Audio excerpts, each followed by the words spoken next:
Bismillahirrahmanirrahim. Assalamualaikum warahmatullahi wabarakatuh.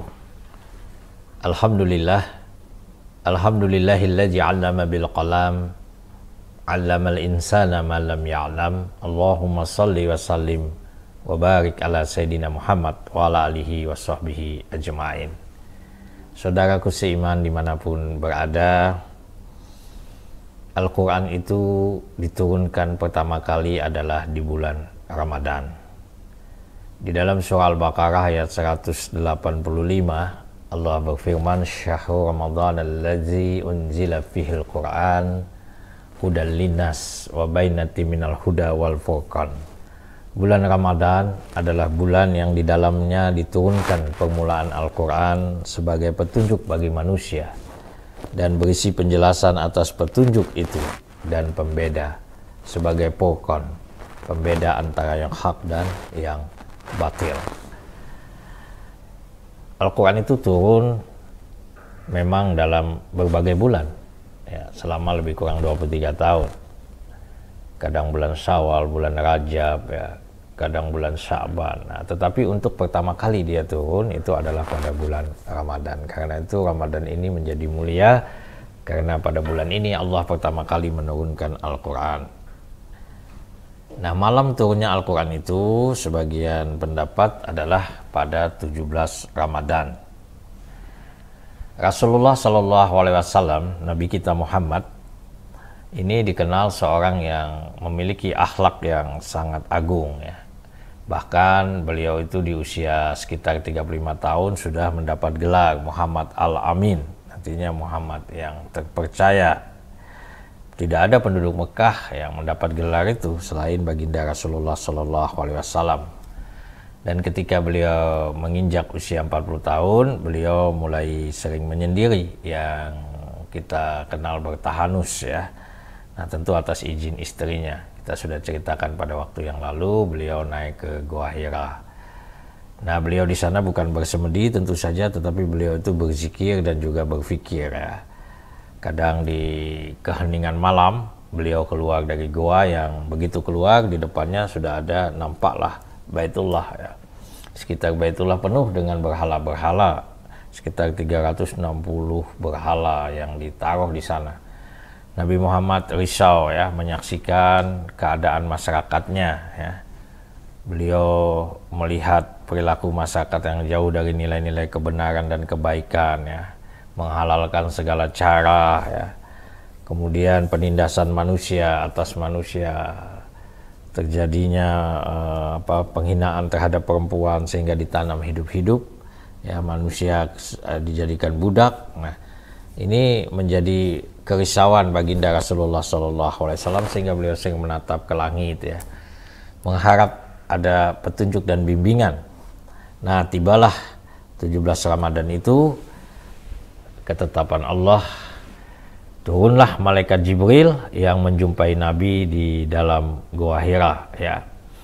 Nabi Muhammad dipeluk, ya. Lalu beliau sampai 3 kali waktu itu dipeluk oleh Jibril. Baru setelah itu Jibril kemudian membacakan kepada Nabi Muhammad 5 ayat pertama yang kita tahu terdapat dalam surah Al-Alaq, dan ayat itu didengar Nabi, meresap dalam jiwanya dan tidak pernah terlupakan. Iqra bismi rabbikal ladzi khalaq, khalaqal insana min 'alaq. Iqra wa rabbukal akram allazi 'allama bil qalam 'allamal insana ma lam ya'lam. Iqra bismi rabbikal ladzi khalaq, baca dengan nama Tuhanmu yang menciptakan, ya, khalaqal insana min 'alaq, yang mencipta manusia dari alaq, dari segumpal darah, sesuatu yang melekat di rahim, ya. Iqra wa rabbukal akram, dan bacalah Tuhanmu yang maha pemurah, allazi 'allama bil qalam, yang mengajar manusia dengan perantara kalam, ya. Allazi 'allama bil qalam 'allamal insana ma lam ya'lam, dan mengajar kepada manusia apa yang tidak diketahuinya.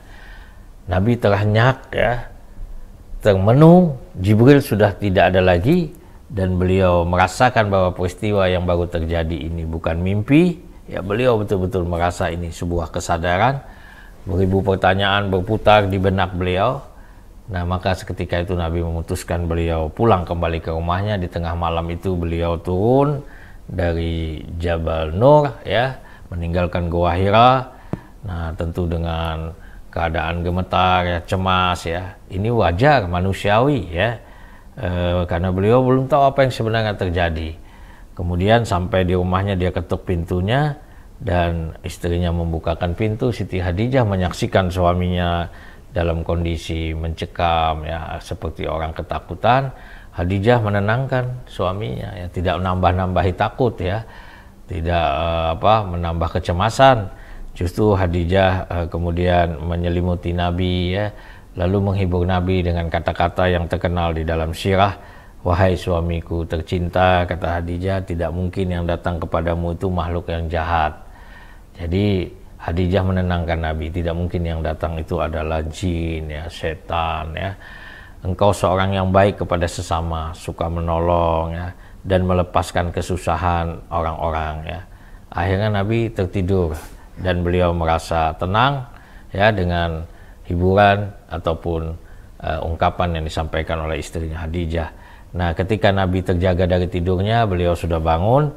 Khadijah berinisiatif kemudian membawa Nabi Muhammad ke rumah sepupu Khadijah yang bernama Waraqah bin Naufal. Dalam kitab sirah disebutkan dia adalah seorang ahlul kitab, ya, dia mencari kebenaran dan dia masuk agama Nasrani. Kemudian dia matanya sudah buta, jadi sudah tidak bisa lihat. Lalu sampai di hadapan Waraqah, Nabi Muhammad disuruh menceritakan apa yang dialaminya. Nabi menceritakan semua dan Waraqah waktu itu tersenyum dan berkata, berbahagialah engkau, yang menjumpaimu itu adalah Namus, ya, atau malaikat Jibril yang pernah datang juga kepada Nabi Musa alaihissalam. Nah, kemudian Waraqah mengatakan engkau adalah Nabi akhir zaman seperti yang telah dijanjikan di dalam Alkitab, dan aku pasti akan menolong engkau ketika nanti dimusuhi atau diusir oleh kaummu. Nabi Muhammad terkejut, ya, karena beliau ini orang baik, tidak punya musuh, bahkan bergelar Al-Amin. Tiba-tiba ada kalimat dari Waraqah, aku akan menolong dan membantumu ketika kamu nanti dimusuhi dan diusir. Nah, kalimat ini menjadikan Nabi bertanya, apakah mereka akan memusuhiku? Apakah mereka nanti kaumku akan mengusirku? Kata Waraqah, begitulah, ya, keadaan setiap nabi dan rasul. Pada awalnya dia akan ditentang, dia akan dimusuhi, ya, oleh kaumnya. Dan kamu jangan khawatir wahai Muhammad, kata Waraqah, aku pasti akan menolongmu saat dimusuhi oleh kaummu, ya. Tetapi ternyata Waraqah dalam catatan sejarah, beliau wafat sebelum Rasulullah mengumandangkan dakwah secara terbuka.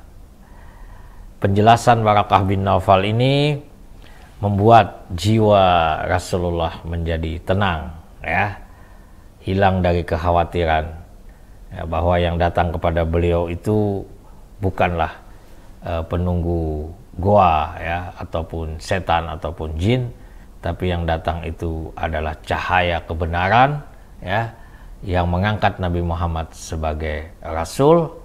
Dan sejak itu Nabi Muhammad kemudian menjadi beliau lebih mendekatkan diri kepada Tuhannya sambil menunggu wahyu selanjutnya. Nah, orang-orang dekatnya kemudian waktu itu mendukung, diantaranya istrinya sendiri Khadijah. Kemudian nanti disusul oleh orang yang ditinggal di rumah Nabi. Di situ ada Ali bin Abi Thalib yang dipelihara Nabi sejak kecil, ya, usia 5 tahun sudah tinggal bersama Nabi. Kemudian ada Zaid bin Harithah, ya. Dia ini adalah anak angkat Nabi Muhammad SAW yang juga nanti akan beriman, ya, dengan kebenaran agama yang dibawa oleh Nabi Muhammad. Saudara Kusiman dimanapun berada, inilah gambaran keadaan ketika Jibril datang, ya, pada malam turunnya wahyu tadi. Mudah-mudahan ada manfaatnya, menambah pengetahuan kita tentang agama kita yang mulia ini. Wabillahi taufik wal hidayah. Assalamualaikum warahmatullahi wabarakatuh.